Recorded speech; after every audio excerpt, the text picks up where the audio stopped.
So hello guys, welcome back to my YouTube channel ఇస్మి Bhavya official. So ఇప్పుడు almost 10 o'clock అవుతుంది కదా, 9:30 అట్లా 10. సో ఏమైందంటే మాకు ఒక అన్నోన్ మెసేజ్ నుంచి పావనికి, నాకు కాదు, ఇన్విటేషన్ వచ్చింది. సో తను ఏం చెప్పింది, మనకి ఇన్విటేషన్ వచ్చింది అన్నోన్ నెంబర్ నుంచి, ఎవరో తెలియదు అన్నది. ఏం ఇన్విటేషన్ అని చెప్తే వర్ధంతి ఇన్విటేషన్ అన్నది. సో నేనేం చేసినా సరే, ఒక వీడియో వచ్చింది కదా అని చెప్పి ఒక వీడియో స్టార్ట్ చేసిన, యూట్యూబ్లో పోస్ట్ చేద్దామని చెప్పి వీడియో తీస్తున్నా.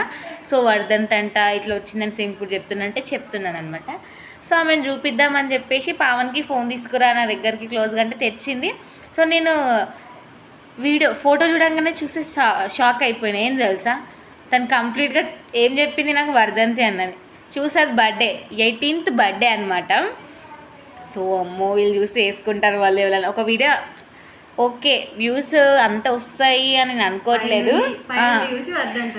పైనుంచి చూసి తను, ఎందుకంటే రౌండ్గా ఇట్లా సర్కిల్ లాగా అలా ఉండే.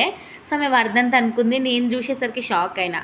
ఆ వీడియో పోస్ట్ చేసి అనుకో, వాళ్ళు చూసి ఇంకా మమ్మల్ని వేసుకుంటారు. అందుకని చెప్పేసి మళ్ళీ ఒక వీడియో తీస్తున్నాను గైస్. సో మీరు కూడా ఇలా ఎప్పుడైనా కన్ఫ్యూజ్ అయ్యారా? అయినా హ్యూమన్ బీయింగ్స్ ఇంత ఒకటి ఉంటే ఇంకోలాగా అనుకుంటాం అనడానికి నిదర్శనం ఇదేమో. సో ఇదనమాట. సో కంప్లీట్గా చేంజ్ అయింది. ఇంకొక 100 years చల్లగా బతుకవా. ఏం పేరు ఆమె పేరు? మరియమ్మ జాకబ్. సో ఫంక్షన్స్కి మీరు వెళ్ళండి అక్కడికి. ఎక్కడ అడ్రస్ ఎక్కడ? రామ్నగర్ అంట. సో ఇది క్రేజీ ముచ్చటి రోజు భవ్య టాక్స్లో. Bye bye, thanks for watching.